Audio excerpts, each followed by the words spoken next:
Morning everyone, welcome back to my channel Papiya's blog. আজকে নতুন আরেকটা ভিডিওতে তোমাদের সবাইকে স্বাগত জানাচ্ছি। আশা করি তোমরা সবাই সুস্থ আছো, ভালো আছো। এখন বাজে সকাল 7টা, আর এখন থেকেই তোমাদেরকে সাথে নিয়ে আমি আমার ব্লগটা স্টার্ট করছি। তো কিচেনে এসে গেলাম আর রান্নাবান্নাও শুরু করে দিয়েছি। যে একদিকে ডিম সেদ্ধ বসিয়ে দিয়েছি, আর একদিকে এখানে তরি ভাজাও করছি। তরি কালকে রাত্রে কেটে রেখে দিয়েছিল, তো এখন এটা ভাজা বসিয়েছি পেঁয়াজ দিয়ে। আর এখানে আলু আর বরবটি ধুয়ে রেখেছি, এটা এখন কাটবো। এটা এখন ব্রেকফাস্টের জন্য আর কি, এটা দিয়ে ডালিয়া করব। আলু আর বরবটি দিয়ে ডালিয়া করব। আর এখন দুধ এইমাত্র দিয়ে গেল। সকাল 7টা বাজতে না বাজে দুধ এসে পড়ে, কোনোদিন 6:30টায়ও এসে পড়ে, কোনো ঠিক ঠিকানা নেই। মানে 7টা থেকে 7:30টার ভিতরে তো এসেই পড়ে। তো এটা এখন দিয়ে গেল। আর এটা হয়েছে কালকের দুধ, একটুখানি রয়ে গেছে, এটা এখন গরম করে রাখলাম।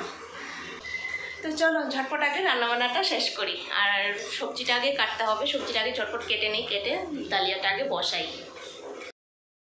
আজকে সকালবেলা ভাত আর বসাইনি। বরমশাই বলছে অনেক দিন ধরেই ভাত খাচ্ছি, ভাত খেতে সকালবেলা আর ভালো লাগে না, তো তার জন্য আজকে আর ভাত বসাইনি। ভাবলাম আজকে একটু ডালিয়া করে দিই। তো তার জন্য আলু বরবটি কেটে নিচ্ছি। তবে ডালিয়াটা কুকারেই বসাবো, কারণ কড়াইতে যদি বসাতে যাই তাহলে অনেকটাই টাইম লেগে যাবে অফিসের আগে, আর সেটা হয়ে উঠবে না। তার জন্য কুকারেই বসিয়ে দেব। আর আরেকদিকে তো কড়াইতে লাঞ্চের জন্য সবজি বসিয়ে দিয়েছি, আগেই দেখলে। আর আজকের ডালিয়াটা মুগ ডাল আর সবজি দিয়ে করব। সেটা যেমন সম্পূর্ণ একটা হেলদি খাবার, তেমনি কিন্তু খেতেও খুব সুন্দর লাগে, খুব ভালো লাগে খেতে।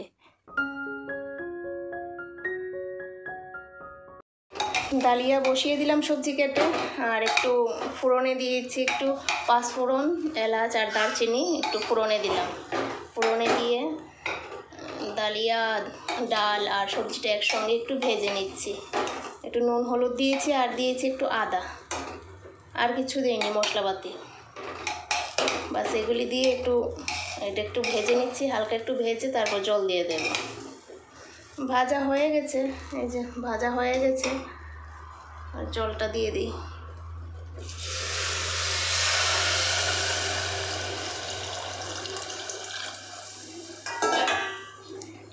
বাস একটা সিটি লাগিয়ে নেব, সিটি লাগিয়ে নিলেই রেডি।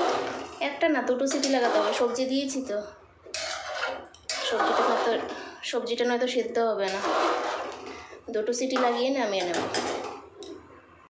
দুটো সিটি লাগানোর পর সবগুলি সুন্দরভাবে সেদ্ধ হয়ে গেছে, আর জলটাও শুকিয়ে গেছে।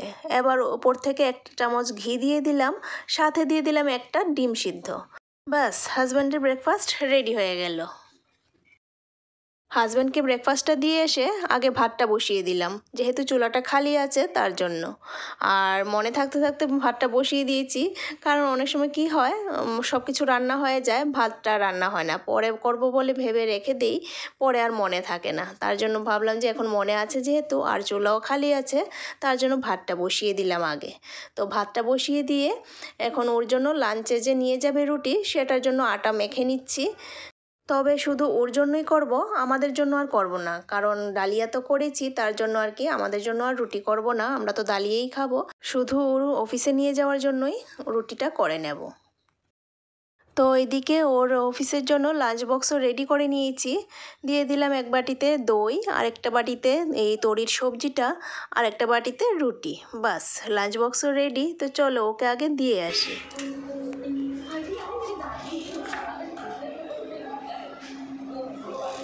বরমশাই চলে যাওয়ার পর আমার আর মার জন্য করে নিলাম চা, আর সাথে নিয়ে নিলাম একটু মুড়ি। আর চায়ের সাথে মুড়িটাই বেশি ভালো লাগে। তবে বিস্কিট খাই না যে তা না, বিস্কিটও খাই, তবে মুড়িটা বেশি ভালো লাগে আর কি চায়ের সাথে। তো চাটা খেয়ে আবার কাজে লেগে পড়েছি। একটু মশলাপাতিগুলি ধুয়ে দিচ্ছি, মানে জিরা আর ধনে এগুলো।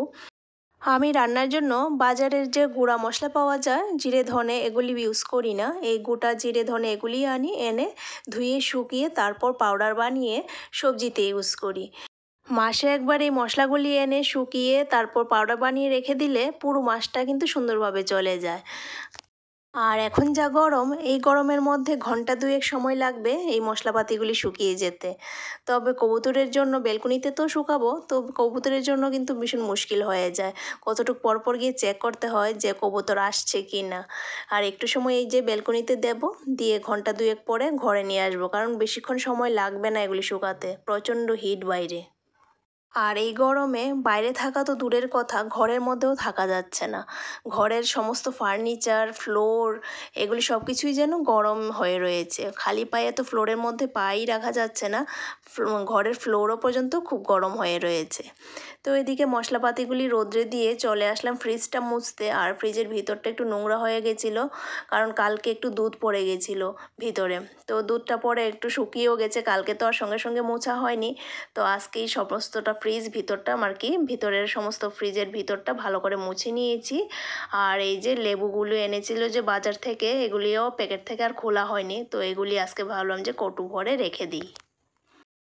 আর এই লেবু যখনই বাজারে যাওয়া হয় তখনই কিন্তু আনা হয়, কারণ এই গরমের মধ্যে ঠান্ডা লেবুর শরবত খেলেই যেন প্রাণটা বাঁচে। অফিস থেকে যখন আসে তো এই গরম দিয়ে তখন একটু লেবুর শরবত খেলে যেন এনার্জিটা পাওয়া যায়।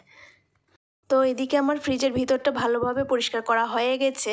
পরিষ্কার করে নিয়ে সবজির বাস্কেটের ভিতরে সবগুলি সবজি আর বাকি জিনিসগুলো সব কিছু জায়গায় জায়গায় আবার সুন্দরভাবে গুছিয়ে রেখে দিলাম। বাস, এখনকার মতো সমস্ত কাজকর্ম কমপ্লিট। তো চলো এবার নিজেও একটু ব্রেকফাস্টটা সেরে নেই। এখন বাজে বিকেল 5টা, আর দুপুরের খাওয়া দাওয়া সেরে একটু সময় বিশ্রাম করলাম। তারপর ভিডিও এডিটিংয়ের কাজটাও কিছুটা এগিয়ে রেখেছি, তবে এখনও পুরোপুরি কাজ কমপ্লিট হয়নি, কিছুটা এগিয়ে রেখেছি, আর বাকিটা রাত্রেবেলা করব। তো সব কিছু সেরে এখন একটু মাথায় অয়েল ম্যাসাজ করে নিচ্ছি। আর প্রচণ্ড গরম লাগছে, তার জন্য মাথাটাও কীরকম জানি ভার ভার হয়ে রয়েছে। তো ভাবলাম একটু অয়েল ম্যাসাজ করলে মাথাটা একটু হালকাও হবে আর একটু ঠান্ডাও হবে মাথাটা, যেহেতু নারকেল তেল দিয়ে ম্যাসাজ করেছি তার জন্য আর কি। তবে মাথায় অয়েল লাগিয়ে আবার বেশি সময় রাখতেও পারি না, কীরকম জানি চিপচিপে ভাব লাগে। তবে ওই আজকে রাত্রটা রাখবো, কালকে আবার শ্যাম্পু করে নেব। তো 2-3 মিনিটের মতন একটু অয়েল ম্যাসাজ করলাম, করার পর সত্যিই একটু মাথাটা হালকা হয়েছে। তারপর চুল টুল বেঁধে চলে আসলাম কিচেনে। ভাবলাম বরমশাই অফিস থেকে আসার আগেই সুজিটা বানিয়ে নিই টিফিনে খাওয়ার জন্য।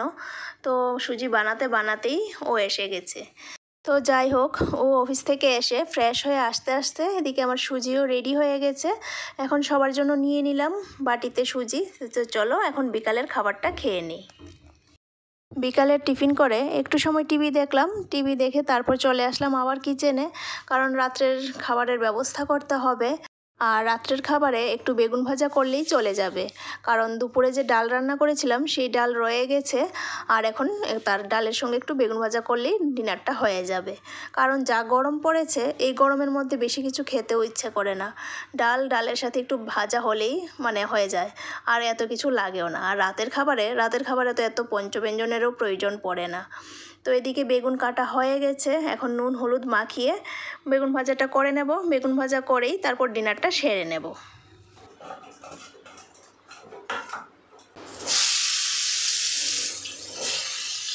তো চলো আজকের ভিডিওটা এই পর্যন্তই, আবার দেখা হচ্ছে নতুন দিনে নতুন আরেকটা ভিডিওর সাথে।